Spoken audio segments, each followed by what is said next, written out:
Yo, what's up guys, it's me Jake here, and today I'm going to be making a video that can help both starters in manga collecting and people who have been collecting for a while, and that's hardcovers versus omnibuses versus singles. Now, this is going to be going over like who has the better spine quality, what has the best price efficiency, etc, in these three. But before we get into that, if you like this video, please go down there and hit that like and subscribe button. And if you like my content and want more of my content, please go follow my socials of Instagram or Twitter. Or if you like me and like a bunch of manga tubers, we just made a podcast called the Raku Otaku Podcast. I'll leave that in the link in the description below. Definitely go check that out. The first episode was really good. I really enjoyed it. So yeah, I'll leave the link to all the guys as well that are in the podcast. But yeah, let's just get straight into the video. And to start off, we're going to be doing price efficiency. Now, this is weird, because usually omnibuses take the top, then it would be singles, and then it would be hardcovers.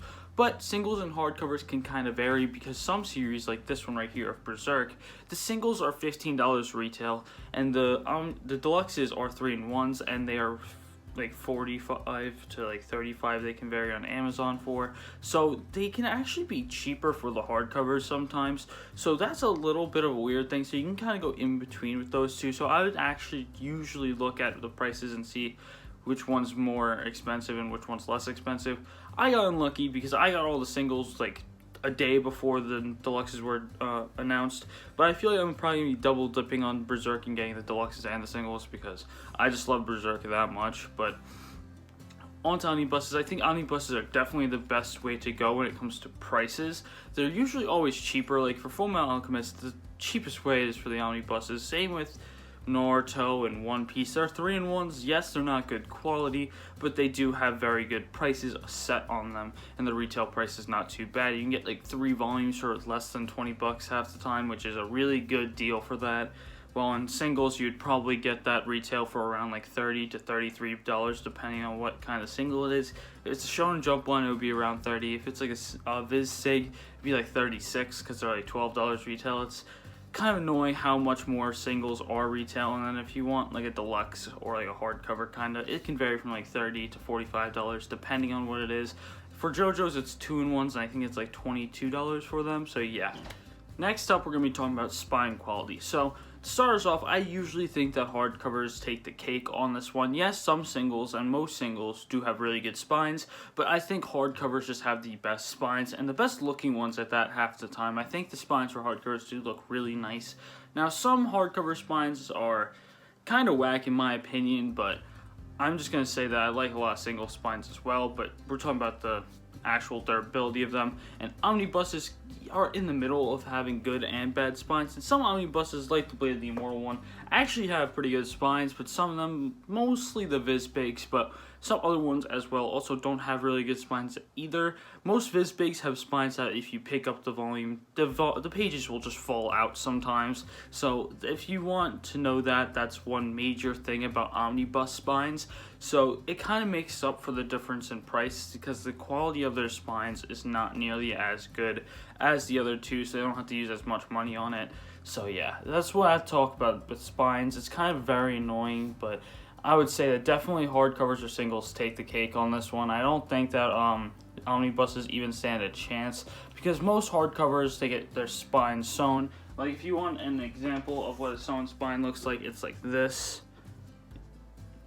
So it works better, and then a lot of singles have just a good amount of glue, so it works better. So yeah, I think that omnibuses just don't stand a chance against those two good quality spines. So yeah, let's just go on to the next one. Next up, I'm going to be talking about is page quality. And what do I mean by page quality? I mean how thin is the pages, how good feeling are the pages, can you see through them as much, and stuff like that. I would say it definitely goes hardcover, singles, omnibuses for one reason and one reason.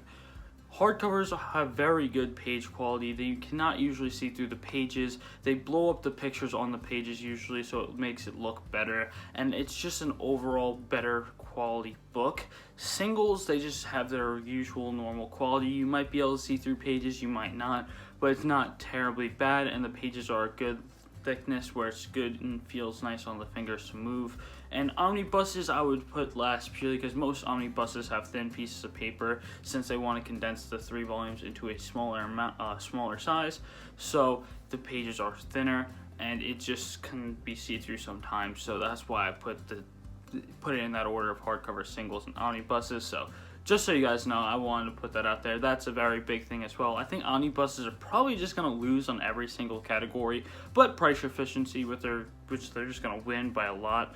So I'm just going to let this be known. It's always going to be between hardcovers and singles because omnibuses usually suck. So I'm just letting that be known. Completely forgot to mention this in talking about the spine durability, but the Death Note all-in-one, that spine is terrible. The page quality is terrible. That's kind of just a perfect example of a omnibus that's just so bad.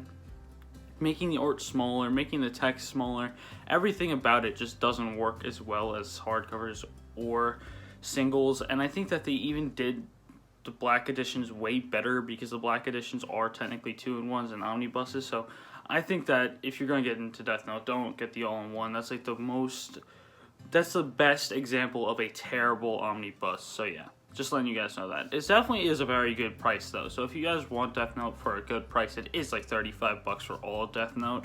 So I do think it is a really good price, but I don't think it's worth it. Next up that we're going to be talking about is depicting the story. Now, what do I mean by depicting the story? I don't mean just how they just changed it through the omnibus or hardcovers or singles. No, I mean how they depict the art, because sometimes with deluxes, I know this happens with Berserk, and it really is so much better than the singles for Berserk, and they make the pictures bigger because the volumes are bigger, and that's something that can really help a story and help the art for a very great art series like Berserk. It really helps you so you can actually see more detail into it, and I really think it deserves that big blown up picture for Berserk.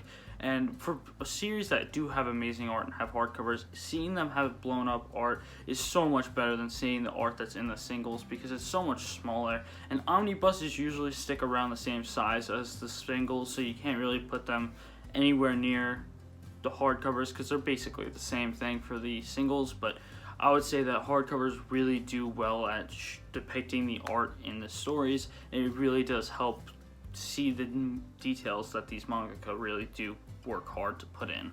So yeah, now we're going to be talking about storage space and which one takes up the least amount of room compared to the most. This is actually one that omnibuses is probably going to be taking again, because since they condense them and since they make the smaller pages, they also make it so it's more condensed, while hardcovers are probably around the same, but they just have better quality, so they're a little bit thicker. And then singles are always going to be in the bottom for this, because singles take up the most room ever, because they're just the normal amount for everything. So it's kind of annoying having all the singles, because it takes up a lot of room, while omnibuses don't take as much room, but the singles are definitely better quality than the omnibuses, so it makes sense. It just basically is dependent on how good the quality is, on how big the size of the volume is, because like Blade of the Immortal, they do condense the pages, but it's not nearly as bad, so it's still going to take up a lot of room, but it's going to take up way less room than the singles. Same with like JoJo's. Like, I know we don't get any JoJo singles other than Part 3, which are right there. So I know we don't get any of the singles other than that. So seeing how much room this takes up is like probably nowhere near as much as how much the singles would take up. And like if you look at the Berserk Deluxes, they're not going to take up as much room as the singles. So I would definitely go omnibuses, deluxes, and then singles on this one for first, second, third. So, yeah, but let's just get into the next topic of this. Now, this next one's kind of opinion-based, but it's feel on the hands, and I really do think that singles take the cake on the feel on the hands. I'm not really a big fan of holding something pretty big because I have baby hands, so when I'm holding a hardcover or an omnibus, it's kind of hard because my baby hands, so I think that singles definitely feel the best in the hand, so that's something that will help when you think about it's taking up a lot of space. It does feel nicer in the hands, but I do say that hardcovers usually do look better, so I will say that that's a pretty good contrast if it looks better and feels better in the hands.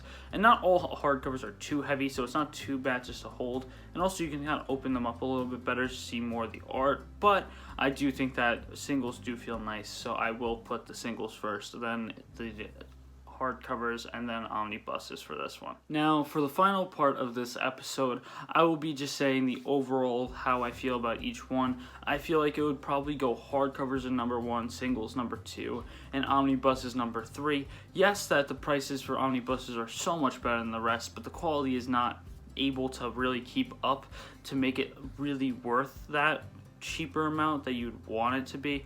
And I know since it's cheaper, it shouldn't be as good, but since it's cheaper, it doesn't have good quality, and that's why it's not really up there for me. Singles, I just really love singles. I think they're amazing. I love the feel in their hands. I feel like I love the page quality. It's usually not bad. I love the size. I love everything about them, and hardcovers, they just look so damn nice. They're just so nice. So yeah, I just want to say that and put my overall score on it. So it's definitely hardcovers, singles, omnibuses. But if you like this video, please go down there and hit that like and subscribe button. And if you like my content, please go check out my socials of Instagram or Twitter, or go watch the podcast I'm in. It's really fun. First episode was amazing. I think the next episode should be up by next Saturday, or this Saturday as the time of this video coming out. So yeah, I definitely suggest going to the description and subscribing to the podcast channel. And yeah, I hope I see you guys next time, and peace!